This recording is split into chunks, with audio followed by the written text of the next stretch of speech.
हाय, good morning. आज का topic है हमारा इंक्रीजिंग डिक्रीजिंग, राइट। पहले कंसेप्ट आपको पता होना चाहिए, इंक्रीजिंग किसको कहते हो, डिक्रीजिंग किसको कहते हो। जैसे आपको पता है साइन एक्स का ग्राफ कभी बनाया हो ऐसे, ये 0, ये 90 डिग्री, π/2, ये आपका 180, ये 270, देन ये 2 पाई 360। अब यहाँ पे देखो 0 से शुरू करता हूँ तो ये क्या इंक्रीज़ हो रहा ना, तो ये इंक्रीजिंग हो गया। और यहाँ से लेके 90 टू 270 फंक्शन क्या हो रहा है, डिक्रीज़, तो ये हो गया डिक्रीजिंग और ये हो गया इंक्रीजिंग।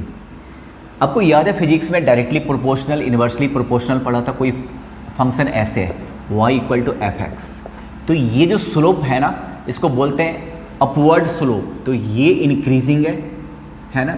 इंक्रीजिंग को आइडेंटिफाई कैसे करोगे, कैसे पता चला कि इंक्रीजिंग है। अब ये वाला पॉइंट देखिए x1, अब इससे रिलेटेड फंक्शन का वैल्यू देखो fx1, ये x2 फंक्शन का वैल्यू हो गया fx2, तो साफ दिख रहा कि x1 इंक्रीज हो रहा तो इसका वैल्यू भी क्या हो रहा, इंक्रीज हो रहा। तो if x1 greater than x2 and fx1 greater than fx2, तो ये किसके लक्षण हो गए, तो therefore fx is increasing. Increasing को अब मैं ऐसे सिंबॉलिक ऐसे लिख दूंगा, पर आप ये यूज़ मत करना, इंक्रीजिंग है ना, वो तो मैं, ठीक है ना, ये कोई स्टैंडर्ड सिंबल नहीं है इंक्रीजिंग का, एरो इंक्रीजिंग। अगर एक बात बताओ, अब यहाँ पे मैं इसको उल्टा लिखता हूँ, x1 यहाँ पे लिखता हूँ और x2 यहाँ पे लिखता हूँ। अब ये साफ है कि डिक्रीज़ कर रहा हूँ मैं x1 को, x एक्सिस के वैल्यू को डिक्रीज़ कर रहा हूँ। तो ये x1 है तो ये हो गया fx1 और ये हो गया आपका fx2। तो ये अगर डिक्रीज़ हो रहा तो ये भी डिक्रीज़ हो रहा, तो ये भी किसके लक्षण है, इंक्रीजिंग के ना। तो यहाँ पे क्या जरा देखो, तो x1 ग्रेटर देन x2, ठीक है ना, तो यहाँ पे क्या, ये डिक्रीज हो रहा और ये भी डिक्रीज हो रहा। तो देखो डिक्रीजिंग का क्या, x1 ग्रेटर देन x2 और यहाँ पे क्या fx1 ग्रेटर देन fx2। तुम इसको उल्टा भी तो कह सकते हो कि x2 less than x1 then fx2 less than fx1। तो ये किसके करेक्टर है भाई, इंक्रीजिंग फंक्शन का ऐसा होता है करेक्टर, राइट। डिक्रीजिंग क्या होता है, इन्वर्ट, जिसको आप फिजिक्स में इन्वर्सली प्रोपोर्शनल कहते हो, वो कुछ इस तरीके से होता है ना, एक इंक्रीज तो दूसरा डिक्रीज। अगर मान लो ये यहाँ पे वैल्यू है, इसको इंक्रीज करता हूँ तो ये वाला वैल्यू क्या हो गया, डिक्रीज। तो क्या होता है x1 x2, लेकिन fx1 लेस देन fx2, तो ये किसके करेक्टर है, डिक्रीजिंग फंक्शन का करेक्टर है, ठीक है ना। तो ये हो गया। अब एक बात बताओ, एक और एग्जांपल लेता हूँ, जैसे y = 2x या fx = 2x, 2⁻⁴x, ये इंक्रीजिंग है या डिक्रीजिंग है, तो पता करते हैं ना। एक x को चलो 1 ले लेता हूँ ना, तो f1 क्या हो गया बताओगे, 2 1 = 2। अब f2 निकाल लेता हूँ, x की जगह 2, x की जगह 2, तो 2 का स्क्वायर क्या हो गया 4। तो साफ देखो जो 2 है ना ग्रेटर देन 1 है, तो इसका जो फंक्शन है ना वो भी क्या है, ग्रेटर देन f1 है। f2 4 है ना, f1 2 है, तो 4 2 से 4 2 ग्रेटर देन 1 देन ये, तो ये किसके करेक्टर हो गए, तो ये फंक्शन कौन सा हो गया, देख लो, इंक्रीजिंग। अब मैं एक काम करता हूँ, इसी फंक्शन को मैं ऐसा लिख देता हूँ 1/2⁻x, है ना। तो मुझे बताओ f1 क्या होगा, 1/2 होगा, मीन्स 0.5। मुझे बताइए f2 क्या होगा, 1/2 का स्क्वायर, x की जगह 2, तो 0.25। अब साफ देख लो कि 2 तो 1 से बड़ा है, पर इसका जो फंक्शन है ना वो लेस देन क्या हो गया, f1। तो ये वाला फंक्शन कौन सा हो गया, डिक्रीजिंग हो गया। तो ये है आपका, कह सकते हो डेफिनेशन हो गया, इंक्रीजिंग और डिक्रीजिंग का डेफिनेशन हो गया। पर सवाल है कि ये वाला चैप्टर जो है एप्लीकेशन ऑफ डेरिवेटिव में क्यों आया, है ना। आखिर डेरिवेटिव का यहाँ पे क्या काम है ना। टॉपिक का नाम है इंक्रीजिंग डिक्रीजिंग, तो वहाँ पे डेरिवेटिव कैसे यूज करके इंक्रीजिंग डिक्रीजिंग फाइंड आउट करोगे। तो ये अगर ये एप्लीकेशन ऑफ डेरिवेटिव में है, इट मीन्स डेरिवेटिव यूज करके आपको फाइंड आउट करना पड़ेगा कि कहाँ पे इंक्रीजिंग कहाँ पे डिक्रीजिंग। तो जरा एक बात बताओ, जैसे y = fx एक फंक्शन, तो dy/dx का मतलब क्या होता है, d का मतलब होता है delta change upon delta x, यही होता है ना। तो ज़रा एक बात बताओ, अगर इंक्रीजिंग की बात कर लेता हूँ, इंक्रीजिंग के बारे में बेसिक क्या जानते हो? ये इंक्रीज तो इंक्रीजिंग, या ये डिक्रीज तो डिक्रीजिंग, या तो ये दोनों इंक्रीज या तो दोनों डिक्रीज। इंक्रीजिंग इसी को कहते हो ना, डायरेक्टली प्रोपोर्शनल, एक बढ़ रहा तो दूसरा बढ़ेगा, एक घट रहा तो दूसरा घटेगा। इंक्रीजिंग का यही सेंस है ना ये। तो अब एक बात बताओ, dy/dx ये इंक्रीज कर रहा है, ये भी इंक्रीज, तो ये भी इंक्रीज होना चाहिए क्योंकि मैं इसकी बात कर रहा हूँ इंक्रीजिंग, मतलब ये पॉजिटिव चेंज है ना। अगर इंक्रीज कर रहा है तो पॉजिटिव चेंज क्या होना चाहिए? पॉजिटिव। अगर नेगेटिव होने का मतलब डिक्रीज कर रहा फिर तो पॉजिटिव, तो ये भी पॉजिटिव है ना। तो कुल मिला के क्या हो गया? पॉजिटिव हो गया dy/dx। ये एक बात और बताओ, dy/dx अगर ये डिक्रीज कर रहा होता तो ये भी डिक्रीज कर रहा होता, क्यों? क्योंकि बात हो रही है इंक्रीजिंग का। तो अगर डिक्रीज का मतलब चेंज क्या होना चाहिए? नेगेटिव, फिर से क्या होगा? पॉजिटिव। तो इट मीन्स क्या हो गया? For increasing function, for increasing है ना, increasing of y = fx, dy/dx क्या होना चाहिए? dy/dx always positive. अब डिक्रीजिंग का क्या सेंस बनता? अब डिक्रीजिंग की बात कर लो, ये देखो है ना। तो क्या होता है? dy/dx किसको कहते हो? एक इंक्रीज होगा तो दूसरा डिक्रीज होगा, एक प्लस होगा तो दूसरा माइनस होगा, कुल मिला के क्या हो जाएगा? नेगेटिव। ये डिक्रीज तो ये इंक्रीज, तो नेगेटिव होना कि नहीं होना? तो dy/dx नेगेटिव होना चाहिए। डिक्रीजिंग के लिए क्या होना चाहिए? dy/dx क्या होना चाहिए? नेगेटिव। अब हम पता करेंगे कहाँ पे इंक्रीजिंग, कहाँ पे डिक्रीजिंग, इस पे बात करेंगे। क्या यूज करके? डेरिवेटिव यूज करके। डेरिवेटिव जहाँ जिस जगह पे पॉजिटिव होता वो सारा इंक्रीजिंग है, जहाँ पे नेगेटिव होता वो सारा का सारा क्या है? डिक्रीजिंग है। तो बड़े ध्यान से सुनिएगा। अब मैं एक एग्जांपल ले लेता हूँ, है ना, log sin x। चलो log sin x, अब इंटरवल देता हूँ 0 से 2 पाई। इस इंटरवल में देखना है कहाँ पे इंक्रीज करेगा, कहाँ पे, है ना, कहाँ पे ग्राफ ऐसा बनेगा, कहाँ पे ग्राफ ऐसा बनेगा, ठीक है। तो आप पढ़ रहे हो एप्लीकेशन ऑफ डेरिवेटिव, तो डेरिवेटिव यूज करेंगे dy/dx, log का 1/sin, sin का cos, तो ये क्या हो गया भाई? cot x, ठीक है। अब इंक्रीजिंग डिक्रीजिंग की बात करो, मैं सीधा जीरो रख के वो अभी एक बार बताओ, ये देखो है ना, ये 0, ये 90 डिग्री, ये पाई, ये 3π/2 270, और ये क्या होता है? 2 पाई। क्वाड्रेंट के बारे में जानते हो ना, ये cot x यहाँ पे पॉजिटिव होता और यहाँ पे पॉजिटिव होता cot। अब dy/dx की बात करो, dy/dx की बात करो, पॉजिटिव कब होगा, है ना? ये फर्स्ट एंड थर्ड क्वाड्रेंट में पॉजिटिव होता, तो यहाँ पे पॉजिटिव होगा। तुम ऐसे भी लिख सकते हो, पर आप एक बार बताओ कि cot x क्या होगा?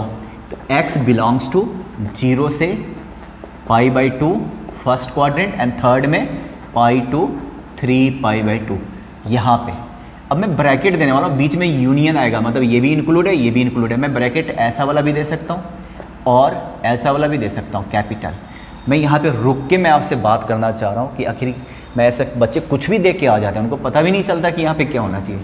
तो यहाँ पे अब यहीं से मार्क्स कैंसिल होता है। एग्ज़ाम दे के आते हो, जोड़ के आते हो ना, पूरा ऐड करके, सर 95 तो ज़रूर आएंगे, आता है 85 75, हल्ला मचा दो, कहाँ गया? यहीं पे तो गया। छोटी छोटी बातें ध्यान से सुनते हो नहीं। अब एक बार बताओ, मुझे तो पॉजिटिव देखना है ना। अब अगर मैं 0 ले लेता हूँ तो मुझे बताइए cot x 0 का मतलब क्या होता है? cot x इक्वल टू क्या होता है? cos अपॉन साइन होता कि नहीं होता? cos x upon sine x, है ना। अगर मैंने 0 रख लिया तो cot क्या हो जाएगा? नॉट डिफाइन होगा कि नहीं होगा? तो 0 तो शामिल मत करो ना, ये तो रियल फंक्शन है ही नहीं, cot 0 पॉसिबल ही नहीं है। और cot 90 क्या होता है बताओगे? cot 90 0 होता है ना। मुझे पॉजिटिव और निगेटिव देखना है, यहाँ पे निगेटिव, यहाँ पे निगेटिव, 0 है ना। तो dy अपॉन, अगर ये 0 हो गया तो dy/dx क्या हो गया? 0। इसका ना तो निगेटिव है ना तो पॉजिटिव है। पॉजिटिव होता तो कहते क्या? इंक्रीजिंग। फिलहाल नाइदर इंक्रीजिंग, मैं ऐसे अब लिखूंगा नाइदर इंक्रीजिंग नॉर डिक्रीजिंग, क्योंकि 0 आ रहा, तो ना हम ये शामिल करेंगे ना हम ये शामिल करेंगे। तो मैंने क्या यूज किया? Open bracket. वही हाल पाई के लिए, है ना। cos upon sine not define, क्योंकि साइन पाई क्या होता है? 0, तो नॉट डिफाइन, और यहाँ पे 0 हो जाएगा। तो ये किस लिए हो गया भाई? Increasing. fx y equal to log sin x, increasing कहाँ पे होगा? इस इंटरवल में। और बचा डिक्रीजिंग, तो डिक्रीजिंग के लिए क्या लोगे, decreasing x belongs to negative कहाँ पे हो रहा है, π/2 टू पाई, हमेशा ये वाला यूनियन और फोर्थ क्वाड्रेंट में 3π/2 कहाँ से 2π। आप समझो जरा, मैं इस पे बात करूँगा ट्रिगो पे कि कैसे इंटरवल फाइंड आउट करोगे। ये देखिए एक और एग्जांपल ले लेता हूँ, बड़ा कॉमन सा, हर जगह पे मैं ये वाला एग्जांपल लेता हूँ, तकरीबन हर टॉपिक में, ये कैलकुलेशन के टॉपिक में ये पढ़ा हुआ है। ये है आपका y = fx = sin x cos x, sin x plus cos x, है ना। x बिलोंग्स टू 0 से 2π। आपको पता करना है कि ये कहाँ पे इंक्रीज करेगा, कहाँ पे डिक्रीज करेगा। या तो तुम इसका ग्राफ बना सकते हो, तो ग्राफ बना लो, पता करो कहाँ पे इंक्रीज हो रहा, कहाँ पे डिक्रीज हो रहा। लेकिन आप चैप्टर पढ़ रहे हो एप्लीकेशन ऑफ डेरिवेटिव, तो डिफरेंशिएशन यूज करके कैसे, तो y = sin x plus cos x। Topic समझ रहे हो, क्वेश्चन यहीं पे, question increasing decreasing find out करना है ना। तो dy/dx, साइन का डेरिवेटिव cos, cos का डेरिवेटिव माइनस साइन, ठीक है। अब जरा देखो हमें क्या ढूंढना है, कहाँ पे इंक्रीजिंग का मतलब कहाँ कहाँ पॉजिटिव, डिक्रीजिंग का मतलब कहाँ कहाँ निगेटिव। तो पॉजिटिव निगेटिव के बाउंड्री पे ना जीरो होता है, तो पहले मैं जीरो देखना चाहता हूँ कि जीरो कहाँ पे हो रहा है। जहाँ पे dy/dx जीरो हो रहा है उस पॉइंट को बोलते हैं नाइदर इंक्रीजिंग नॉर डिक्रीजिंग। मुझे वो ढूंढना नहीं है, लेकिन जीरो से पता चल जाता है कि जीरो के आर पार अगर यहाँ पे जीरो है तो इधर पॉजिटिव इधर निगेटिव, या इधर निगेटिव इधर पॉजिटिव, ऐसा पता चल जाता है। पहले पता करो जीरो कहाँ पे आता है। तो यहाँ से देखिए तो cos x = क्या हो गया, sin x, तो यहाँ से cot x = क्या हो गया 1। तो बताओ cot x 1 कब होता है, एक तो तुम्हारा हो गया π/4 पे, और cot tan और cot पॉजिटिव कहाँ पे होता है, यहाँ पे याद है प्रिंसिपल वैल्यू थर्ड में लेके जाओ। तो दूसरा पॉइंट क्या हो गया पाई प्लस, याद है क्वाड्रेंट जब भी मैं कहूँ चेंज होने ना तो ये यूज़ करना पाई या 2π, पाई प्लस π/4। ये cot x 1 कब होता है 45 डिग्री पे, और cot x पॉजिटिव कब होता है, यहाँ पे सारे पॉजिटिव, यहाँ थर्ड में कैसे 45 डिग्री को थर्ड में कैसे लेके जाओगे, पाई प्लस π/4। तो ये x क्या हो गया π/4, और ये क्या हो गया 5π/4, ये हो गया x। अब जरा देखना यहाँ पे dy/dx जीरो होगा, यहाँ पे dy/dx क्या होगा जीरो। तो एक ऐसे नंबर लाइन खींच लो, है ना। और बाउंड्री क्या दे रखा इन्होंने 0 से 2π, 0 से 2π, और हमारे पास दो वैल्यू आ गई, ये देखो π/4 एंड 5π/4। यहाँ से dy/dx ये जो f' है ना, ये भी जीरो आ रहा, इस पॉइंट पे डेरिवेटिव क्या आ रहा है जीरो, है ना, ये पॉइंट पे। पर हमें निगेटिव पॉजिटिव ढूंढना है, ठीक है ना भाई। अब जरा एक बात बताओ, यहाँ पे तो चलो जीरो आ रहा है, कोई एक यहाँ पे कंसंट्रेट करो dy/dx पे। तुम्हारा dy/dx क्या आ गया cos x minus sine x, ठीक है। आपको पता है 45 डिग्री पे दोनों इक्वल होता है, 45 डिग्री से पहले ये बड़ा होता है ये छोटा होता है। तो ये आप देख रहे हो इस वाले इंटरवल में 0 से 45 के बीच ये पॉजिटिव हो गया। अब ये ऑल्टरनेट, एक ही फंक्शन है ना, तो ऑल्टरनेट चलो ये निगेटिव हो जाएगा ये पॉजिटिव हो जाएगा। ऑल्टरनेट कुछ और होता तो वो भी हो जाता, आप चेक कर सकते हो कोई भी पॉइंट। इसके बीच में चेक करता, इसके बीच में 90 डिग्री रख के देखो, 90 डिग्री नेगेटिव आएगा, है ना, तो पता चल जाएगा। हो गया इंक्रीजिंग कहाँ पे होगा भाई, तो x बिलोंग्स टू कहाँ से कहाँ तक 0 से π/4। जीरो ले सकते हैं क्या, जीरो लेके देखो तो cos 0 कितना आ रहा है 1 आ रहा है, साइन 0 0, तो पॉजिटिव जीरो तो नहीं आ रहा है ना, तो ये भी हम शामिल कर सकते हैं।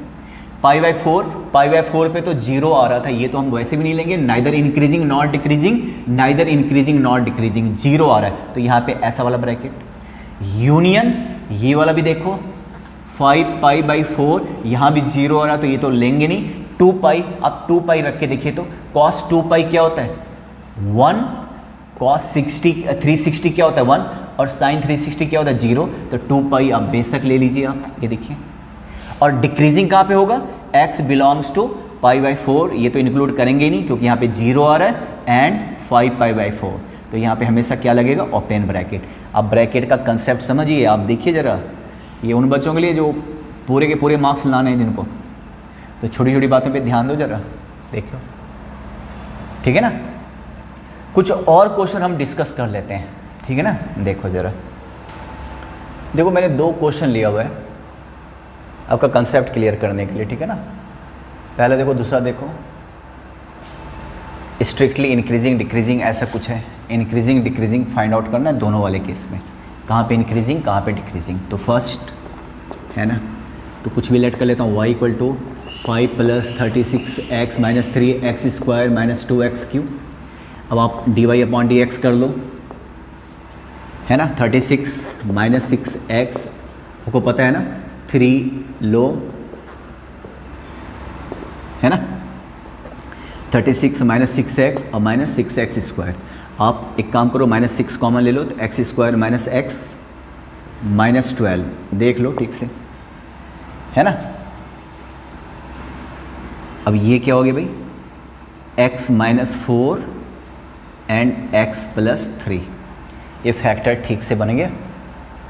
5 plus 36x 3x square minus, ठीक है ना, 36 माइनस 6x और minus 3x square 6x, minus common लिया, x square plus x minus 12, ठीक है, ये बन गया।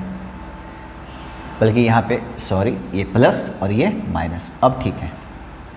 अब आपको पूछ रहे हैं d Y upon D x निकाल दिया, बस कहाँ पे पॉजिटिव कहाँ पे नेगेटिव। तो सबसे पहले बताओ ये जीरो कब होगा, है ना। D Y upon D x को मुझे जीरो करना है, नाइदर इंक्रीजिंग नॉट डिक्रीजिंग।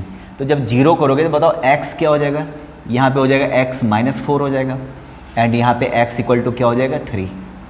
इन दोनों जगह पे ना जीरो हो जाएगा d Y upon D x. तो ये कौन सा पॉइंट है, नाइदर इंक्रीजिंग नॉट डिक्रीजिंग। ये रहा नंबर लाइन, -4 पहले आएगा देन 3 बाद में आएगा, ठीक है ना। और ये इन्फानाइट तक जाएगा, माइनस इन्फानाइट और प्लस इन्फानाइट। अब जरा देखो, कंसंट्रेट करो d Y upon D x पे, ये माइनस है ना, x प्लस 4, ये रहा पूरा डेरिवेटिव, समझो बात को, है ना। अब यहाँ पे -4 है, या इसके बीच में जीरो आ रहा है कि नहीं बताओ, x इक्वल टू 0, जीरो रख के देखो निगेटिव आ रहा है या पॉजिटिव। -6 0 प्लस 4 0 माइनस 3, -6 -12, हमें वैल्यू नहीं जानना, बस ये पॉजिटिव आ रहा है इतना तुम जान लो। फिर ये ऑल्टरनेट चलेगा इधर पॉजिटिव, क्योंकि आपको पता है ना फंक्शन ऐसे ऐसे होगा, कभी फंक्शन ऐसे ऐसे होगा तो फिर स्पेस में पहुंच जाएगा फालतू में, ठीक है ना। तो प्लस माइनस इस तरीके से, प्लस माइनस ऑल्टरनेट, अगर ये प्लस है तो माइनस, फिर उधर माइनस, ऑल्टरनेट चलेगा, देख लो। क्लियर है। अब एक काम करो ना, 3 के आगे कोई भी वैल्यू रख के देखो, 4 रख के देखो, नेगेटिव आ रहा कि नहीं आ रहा, 4 रख के देखो। चलो इस इंटरवल की बात कर रहा हूँ, x इक्वल टू 4 रख के देख रहा हूँ, तो क्या हो जाएगा, -6 4 प्लस 4 देन 4 माइनस 3, ये पॉजिटिव तो माइनस तो नेगेटिव आ रहा है भाई, ठीक है ना। तो पता चल गया कि ये पूरे फंक्शन इंक्रीजिंग कहाँ पे होगा, इंक्रीजिंग लो, -4 to 3। अब हम इसको इंक्लूड नहीं करेंगे क्योंकि -4 रख के 0 आ रहा है, neither increasing not decreasing point है। 3 भी वैसे ही है, ये हो गया इंक्रीजिंग। डिक्रीजिंग कहाँ पे हो गया, तो एक तो इधर हो गया -इन्फानाइट टू -4। आपको पता है माइनस इन्फानाइट तो वैसे भी शामिल नहीं होता, -4 को वैसे भी यूनियन, और कहाँ से कहाँ तक, 3 टू इन्फानाइट, ना ये इंक्लूड होगा ना तो इन्फानाइट इंक्लूड होगा, है ना। अगर आप देख रहे हो क्लियर है ना, तो -4 इसी को बोलते हो स्ट्रिक्टली इंक्रीजिंग, स्ट्रिक्टली। तो ये कंफ्यूज मत होना, इंक्रीजिंग मतलब स्ट्रिक्टली इंक्रीजिंग, मतलब केवल इंक्रीज होगा। 3 टू इन्फानाइट को बोलोगे स्ट्रिक्टली डिक्रीजिंग, -4 से इसको बोलोगे स्ट्रिक्टली। अगर मैं आपसे बोलता ना कि -4 से यहाँ तक बताओ, तो इंक्रीज भी हो रहा डिक्रीज भी हो रहा, स्ट्रिक्टली कुछ भी नहीं है। लेकिन अगर मैं कहता कि -4 से 3 के बीच, तो आप बेशक कह सकते हो कि स्ट्रिक्टली इंक्रीजिंग, केवल इंक्रीज होगा। 3 से लेकर इन्फानाइट तक क्या बोल सकते हो, स्ट्रिक्टली इंक्रीज, केवल इंक्रीज होगा। लेकिन अगर मैं यहाँ से यहाँ तक का बोलता ना, तो इंक्रीज भी हो रहा डिक्रीज भी हो रहा, राइट ना। ये और 0 अगर होता है हम बोलते हैं neither increasing not decreasing, derivative अगर 0 होता है तो ये हो गया। इस तरीके से दूसरा वाला क्वेश्चन देख लो, कंसेप्ट कैसे क्लियर करना है देख लो आप। सेकंड वाला y इक्वल टू सेकेंड वाला है ना, 4x³ minus 6x square minus 72x plus 30। अब इसको डिफ्रेंशिएट कीजिए तो कितना हो गया, 12x square minus 12x minus 72 ना, 12 कॉमन ले लो, x square minus x minus 6 तो 12, ये हो गया I think x minus 3 x plus 2, है ना। फिर से नंबर लाइन बना लो, 3 पे 0 होगा, 3 पे 0 होगा, और -2 पे भी 0 हो रहा, -2 पहले लिखना, पता नहीं कि ऐसा मत करना कि -2 इधर जाके लिख लेना, ठीक है। अब जरा देखो इनके बीच 0 आ रहा है ना, तो x इक्वल टू आप कंसंट्रेट किस पे करोगे, dy अपॉन dx पे, वो क्या है 12, x minus 3 and x plus 2।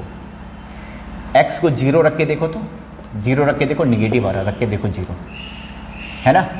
अब 3 से इधर 4 रख के देखो तो पॉजिटिव आ रहा, -2 से इधर कुछ भी रख के देखो तो पॉजिटिव, ऑल्टरनेट चलेगा। तो क्या होगा, इंक्रीजिंग के लिए कोई पूछे तो क्या बोलोगे, इधर हो रहा है -∞ to -2 increasing, union 3 to infinite. Union का मतलब होता है या और, या तो ये देख लो, हमेशा ओपन ब्रैकेट लिया हुआ है। -2 और 3 तो इंक्लूड करेंगे नहीं क्योंकि यहाँ पे dy/dx 0 हो रहा है, इन्फानाइट तो वैसे भी शामिल नहीं होता। अगर डिक्रीजिंग के लिए कोई कहता तो -2 to 3 ओपन ब्रैकेट है ना। तो ये हो गया, क्लियर है। अब कुछ और क्वेश्चन, 1-2 क्वेश्चन और बता देते हैं भाई। ये देखिए मैंने यहाँ पे 2 क्वेश्चन दिए हुए हैं, पहले मैं इस सेकंड को सॉल्व करता हूँ है ना। पहले आप इसको देखो, आप सेकंड वाले को है ना। इंटरवल फाइंड आउट करना है, कहाँ पे इंक्रीज़ होगा कहाँ पे डिक्रीज़ होगा। अभी सारे क्वेश्चन ऐसे वाले ही तो कर रहे थे। तो ये देखो, जरा एक चीज़ देख रहे हो, 4 sin x, इसको कोसेंट डिफ्रेंशिएट कर देना, डायरेक्ट कोसेंट रूल मत लगाना। अब यहाँ पे देख रहे हो, यहाँ से आप -x कॉमन लीजिए तो 2 + cos x अपॉन क्या 2 + cos x। पहले इसको सिंप्लीफाई कर लो तो y = 4 sin x upon 2 + cos x और ये -x। अब हम निकालेंगे dy/dx है ना। तो जब तुम इसका dy/dx निकालोगे ना तो ये इस तरीके से आ रहा था, 4 cos x minus cos square x upon 2 + cos x का होल स्क्वायर। तुम डिफ्रेंशिएट करके देखना है इसको है ना, कोसेंट रूल लगा देना और x का तो 1 होता है। अब मुझे एक बात बताओ, यहाँ पे कॉमन क्या आएगा, cos x। अब ये 4 - cos x upon 2 + cos x का होल स्क्वायर, ये हो गया dy/dx। अब देखना कहाँ पे नेगेटिव कहाँ पे पॉजिटिव। तो सबसे पहले मैं इसको 0 कर देता हूँ। अब 0 ना भी करो तो एक बात बताओ, ये तो हमेशा पॉजिटिव रहेगा और ये कभी नेगेटिव हो नहीं सकता क्योंकि cos x का वैल्यू क्या होता है, -1 से 1। तो ये वाला जो फैक्टर है कभी भी नेगेटिव नहीं होगा ना। तो नेगेटिव पॉजिटिव केवल किस पे डिपेंड करेगा, इस पे डिपेंड करेगा। अगर ये पॉजिटिव तो सारा पॉजिटिव, अगर ये नेगेटिव तो सारा नेगेटिव। फिर भी मैं 0 कर देता हूँ, कहाँ पे 0 हो रहा, नाइदर इंक्रीजिंग नॉट डिक्रीजिंग। तो क्रॉस मल्टीप्लाई कीजिए तो cos x अब 4 - cos x इक्वल टू क्या हो गया 0, क्योंकि ये स्क्वायर है ना। तो स्क्वायर है तो चलो। अब जरा एक बात बताओ, यहाँ पे cos x इक्वल टू 0 और ये तो कभी 0 हो ही नहीं सकता है ना, इसका तो बनता ही नहीं है 0 होने का चांस। देखो है ना, ये देखो, क्योंकि cos x का वैल्यू अधिक से अधिक 1 होगा, 4 0 नहीं हो सकता। तो cos x 0 कब होता है ना, कहाँ पे 0 होता है, इंटरवल कौन सा दे रखा, चलो इंटरवल मैंने नहीं दे रखा, मान लो यहाँ पे x बिलोंग्स टू, ऐसा कर लो 0 से 2π कर लीजिए आप है ना, 0 से 2π। तो बताइए 0 कब होता है, एक तो π/2, cos 0 कब होता है π/2, और एक कहाँ पे होता है 3π/2 है ना। cos 90 0, cos 3π/2, cos 270 वो भी 0। अब हम नंबर लाइन खींचने वाले हैं, हमें कहाँ पे पॉजिटिव कहाँ पे नेगेटिव, कहाँ पे 0 हो रहा वो पता चल गया, नाइदर इंक्रीजिंग नॉट डिक्रीजिंग ये पता चल गया। यहाँ पे देखिए आप π/2 एंड यहाँ पे क्या 3π/2। ट्रिगो में बाउंड्री होगा जैसे दे रखा, कहाँ से कहाँ तक, मैंने कहाँ से कहाँ तक दिया 0 से 2π। क्वेश्चन में कहाँ से कहाँ तक दिया 0 से 2π। आपको पता करना है कहाँ पे ये निगेटिव होगा कहाँ पे पॉजिटिव होगा। अब इसको देखो, ये फर्स्ट क्वाड्रेंट है, सारा का सारा किस पे डिपेंड करेगा, कॉस पे ना। तुम कोई भी वैल्यू रख के देखो पॉजिटिव होगा, तुम कुछ भी रख के देखो पॉजिटिव होगा। तो यहाँ पे क्या हो जाएगा, नेगेटिव हो जाएगा, क्योंकि किस में गया, ये सेकेंड एंड थर्ड में गया, देख लो आप, और ये फोर्थ में गया, तो यहाँ भी क्या होगा पॉजिटिव। तो अब बड़े आराम से कह लो हमारा आंसर क्या हो गया, समझ रहे हो। इंक्रीजिंग अगर कोई पूछे तो इंक्रीजिंग के लिए हमारा आंसर क्या हो गया, कहाँ से कहाँ तक 0 से π/2। ये तो बिल्कुल इंक्लूड नहीं होगा, 0 इंक्लूड कर सकते हैं क्या, कर लो, क्योंकि cos 0 क्या होता है 1, पॉजिटिव ही रहेगा, तो ये मैं इंक्लूड कर रहा हूँ। यूनियन, और ये देखिए आप 3π/2 है ना से 2π, आप समझो 2π मैं इंक्लूड कर रहा हूँ क्योंकि cos 2π क्या होता है 1 होता है, और ये तो वैसे भी इंक्लूड नहीं होगा क्योंकि यहाँ पे 0 हो रहा था। डिक्रीजिंग कहाँ पे हो रहा है भाई, π/2 से कहाँ पे 3π/2 है ना। ये भी आप ना ब्रैकेट पे थोड़ा कंसंट्रेट करो, मैं क्या दे रहा हूँ, ये हो गया। इसके बाद इसको देखिए आप फर्स्ट वाले को, अब ये प्रूव दैट कि फर्स्ट क्वाड्रेंट में इंक्रीज होगा, तो D Y upon D X लगाता हूँ quotient rule, D Y upon D X क्या होगा, sine X 1 minus X cos X upon sine square X, तो D Y upon D x equal to sine x minus X cos X. इसके बारे में क्या कह सकते हो कि फर्स्ट क्वाड्रेंट में नेगेटिव होगा या पॉजिटिव? आपको तो इंक्रीजिंग प्रूव करना है ना, नेगेटिव या पॉजिटिव। मुझे एक बात बताओ, है ना, पाई का वैल्यू क्या होता है 3.14, है ना, इंटरवल क्या दे रखा 0 से पाई बाई 2, ये इंटरवल दे रखा, पाई मतलब 0 से 3.1.57 है ना, पाई का आधा। तो मुझे बताओ जो sine x and cos x है उसका वैल्यू कहाँ से कहाँ तक होता है, -1 और 1 के बीच होता है ना, ठीक है। तो क्या लग रहा है यहाँ पे रखिए, देखिए आप कहते हैं 45 डिग्री पे दोनों इक्वल होते हैं, तो 45 डिग्री से पहले कुछ भी रख के देखो आप, है ना, क्या होगा, हर हाल में पॉजिटिव। यहाँ पे आप कुछ भी रख के देखो आप, है ना, कोई भी वैल्यू रख के देखो फर्स्ट क्वाड्रेंट में, clearly d Y upon D x. अब ये देखो यहाँ तो स्क्वायर, ये तो हमेशा पॉजिटिव होगा। इसकी बात कर लो, sine x minus X cos X always positive for all X belongs to कहाँ से कहाँ तक, 0 से पाई बाई 2। ये देखो आप, है ना, हमेशा पॉजिटिव होगा, है ना। हो गया, बस यही तो क्वेश्चन था जो कह रहा है। वहाँ पे अगर ओपन ब्रैकेट दे रखा तो आप भी ओपन ब्रैकेट दे दो, क्लोज ब्रैकेट दे रखा तो क्लोज ब्रैकेट। अच्छा, मैं चेक अगर कर लूँ ना कि वाकई में, अब एक काम करो, पाई बाई 4 रख के देखो, पाई बाई 4 पे साइन और कॉस दोनों इक्वल होता है, तो क्या हो जाएगा देखो। तो यहाँ पे ऐसा था ना, डेरिवेटिव हमारा ये आ गया था, देख रहे हो नेगेटिव आ रहा है या पॉजिटिव आ रहा है ना।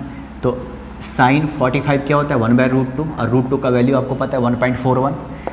एक्स पाई बाई 4 रखना है 3.14 और बाई 4, और कॉस क्या होता है 1/√2। ये रख के देखो ना, ये हमेशा पॉजिटिव आएगा, क्योंकि ये 1 से लेस है, ये भी 1 से लेस है, तो पूरी वैल्यू इससे कम हो गई तो पॉजिटिव आएगा। आप कोई भी वैल्यू रख के देखो, आप ऐसे सीधा सीधा लिख सकते हो, है ना। तो ये हो गया तुम्हारा 2 क्वेश्चन। एक और क्वेश्चन देता हूँ आपको, इंक्रीजिंग और डिक्रीजिंग फाइंड आउट करना है। बड़ा बढ़िया क्वेश्चन है भाई। क्वेश्चन ये है, f x equal to x raise to the power x, है ना। Increasing and decreasing find out करना है, तो इसको वाई लेट कर लेते हैं या एफ डैश एक्स ही रहने दो। आपको पता है इसको increasing decreasing by using derivative, तो D Y upon D X करने के लिए पहले आपको पता है, आपने लॉगरिथमिक वाला पढ़ा है ना, तो क्या होता था log x raise to the power x, base में ई है, पता है ना, आपने डेरिवेटिव पढ़ा है ना। तो log y equal to x log x 1 upon y d Y upon D x, first function derivative of second plus second function and derivative of first. तो यहाँ से d Y upon D x equal to क्या हो गया, y की जगह x raise to the power x 1 plus log x, ये हो गया, है ना। अब आपको बताना है कि नेगेटिव होगा या पॉजिटिव।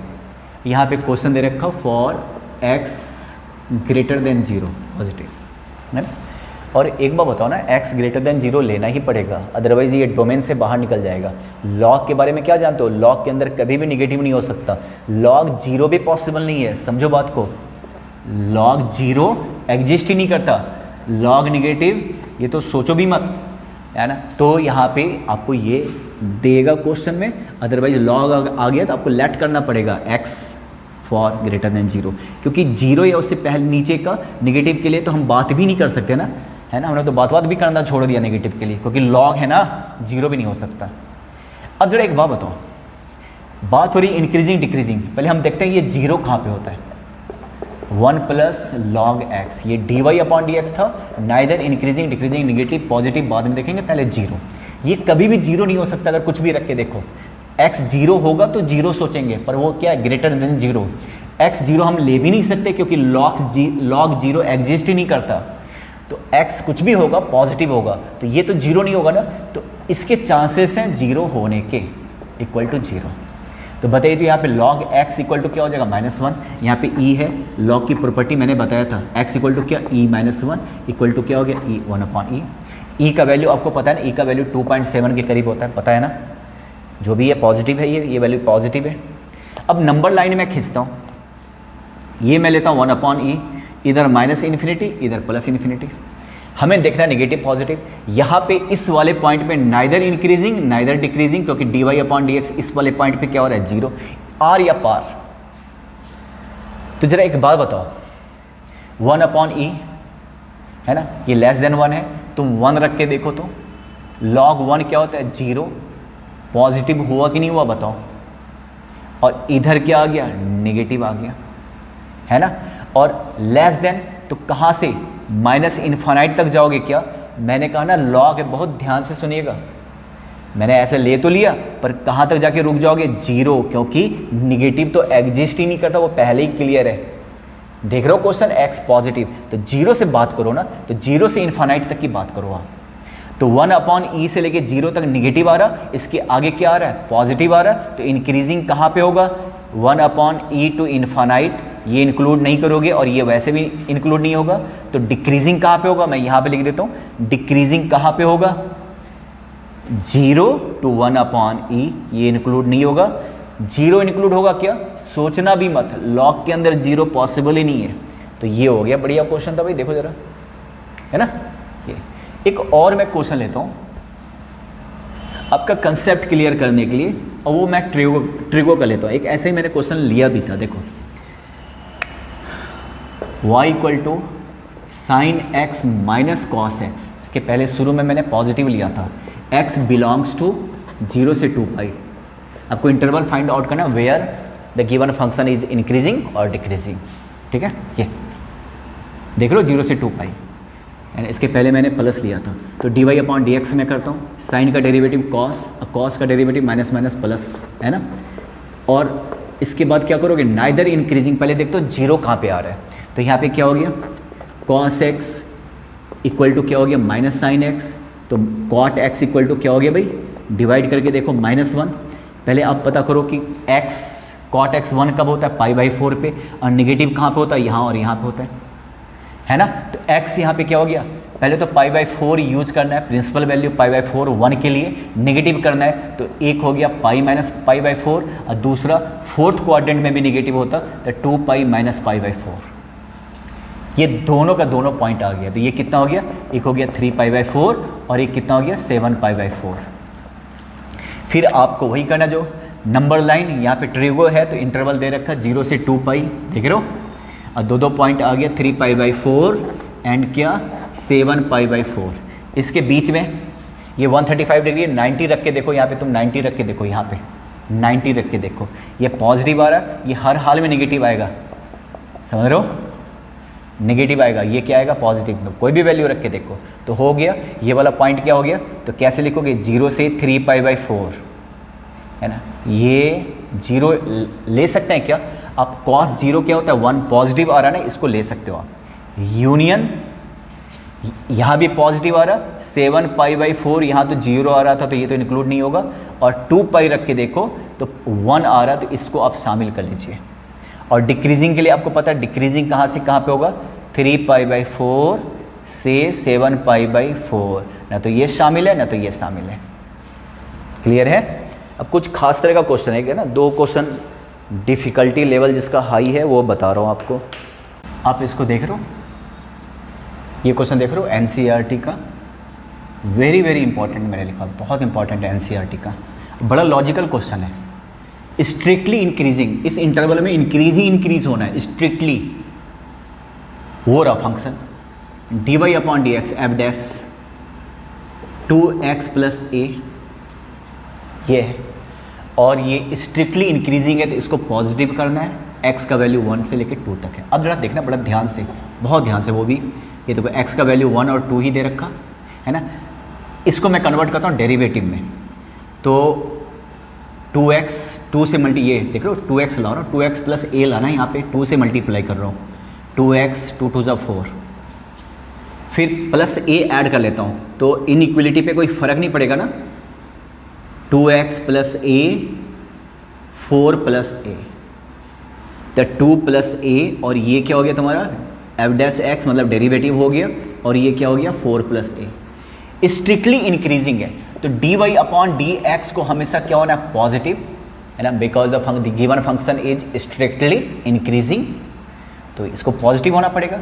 अब ये dy upon D x greater than this है तो इसको पॉजिटिव होना पड़ेगा, है ना, इसकी वैल्यू इससे कम है, ये अगर पॉजिटिव हो गया ये तो अपने आप पॉजिटिव हो गया ना, तो मैं इसको पॉजिटिव कर रहा हूँ क्योंकि ये जो है ना इससे लेस है, ये वाला वैल्यू इससे बड़ा है, तो ये पॉजिटिव, तो ये तो वैसे भी पॉजिटिव हो गया, इस पर कंसंट्रेट कीजिए ना। तो इट मीन्स जो लिस्ट वैल्यू है d Y upon D x का, इसको भी पॉजिटिव होना पड़ेगा कि लिस्ट वैल्यू डी कम से कम इससे बड़ा तो है, ग्रेटर देन, तो इसको पॉजिटिव होना पड़ेगा, है ना। तो यहाँ से ए ग्रेटर देन क्या हो गया -2, तो ए का वैल्यू -2 से बड़ा होना पड़ेगा, तो लिस्ट वैल्यू जो पूछ रहा है ना कम से कम वाला ए का, तो हमारा आंसर क्या हो गया -2। बहुत इंपॉर्टेंट क्वेश्चन है। एक ऐसा ही क्वेश्चन एक और लेता हूँ, ठीक है, एक और क्वेश्चन देखिए, लास्ट क्वेश्चन है आज का, और ये भी इसी टाइप का कुछ है, देखो जरा, ठीक है।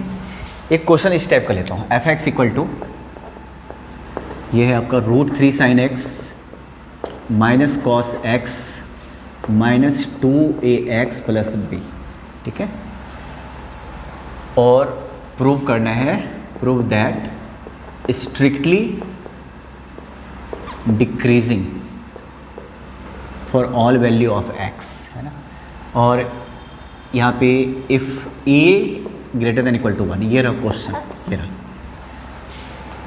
देख लो, स्ट्रिक्टली इंक्रीजिंग, है ना, डिक्रीजिंग, सॉरी, मतलब d Y upon D x हमेशा क्या होना चाहिए, negative, f dash x derivative √3 sine का क्या, कॉस, है ना, कॉस एक्स, और कॉस का माइनस, तो minus minus plus sine x minus 2a, और b आपका कांस्टेंट है, तो ये हो गया।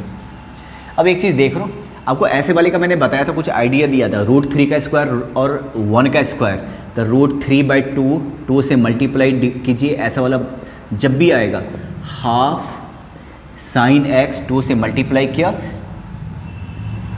डिवाइड किया, तो 2 से मल्टीप्लाई भी करो, और -2a, देख लो, है ना, ये साइन a और b का फार्मूला। तो एक बात बताओ, इसको तुम साइन में भी कन्वर्ट कर सकते हो, कॉस में, मैं साइन में कन्वर्ट करता हूँ, तो ये साइन 60 हो गया कि नहीं हो गया, देखो π/3 √3/2, ये क्या हो गया, cos X plus cos π/3 sine x minus 2a, तुम देखो जरा, ये किसका फॉर्मूला हो गया, 2 साइन a प्लस b का फॉर्मूला हो गया, और -2a, तुम देखो 2 कॉमन लीजिए आप, साइन π/3 प्लस एक्स माइनस 1, तुम देख लो। आपको पता है साइन थीटा चाहे कुछ भी हो, कितना बड़ा एंगल हो, साइन थीटा का वैल्यू हमेशा क्या होता है, लेस देन तो 1 ही होता ना, और -1, क्लियर है। अच्छा सॉरी, यहाँ पे a है, और a का वैल्यू क्या दे रखा, a का वैल्यू ऑलरेडी, तो क्या लगता है, अगर ये मैक्सिमम वैल्यू हो गया 1, और ये भी अपने मिनिमम वैल्यू पे आ गया 1, तो ये 0 हो गया कि नहीं हो गया। इसके अलावा कुछ भी रखोगे, a का वैल्यू 1 से ग्रेटर 2, 3, 4, और ये मिनिमम क्या होगा, -1, तो क्या होगा, हमेशा पॉजिटिव होगा कि नहीं होगा। तो साफ दिख रहा, आप समझ रहे हो मेरी बात, साइन का मिनिमम वैल्यू -1, a का मिनिमम वैल्यू 1, उसके बाद 10-15 हज़ार कुछ भी हो सकता है ना। तो क्लियरली यहाँ पे d Y upon D x हमेशा क्या दिख रहा है, ग्रेटर देन इक्वल टू 0, है ना, ऑलवेज इंक्रीजिंग, बल्कि sorry always decreasing, less than, sorry, है ना, ये निगेटिव साइड है ना, तो लेस देन इक्वल टू 0, तो therefore strictly decreasing for all value of x। तो x कुछ भी रख के देखोगे, a का वैल्यू 1 से ग्रेटर है, तो नेगेटिव वाला हमेशा बड़ा होगा, स्ट्रिक्टली डिक्रीजिंग। ये हो गया हमारा, है ना, इंक्रीजिंग और डिक्रीजिंग सारे क्वेश्चंस देख लेना तुम, ठीक है।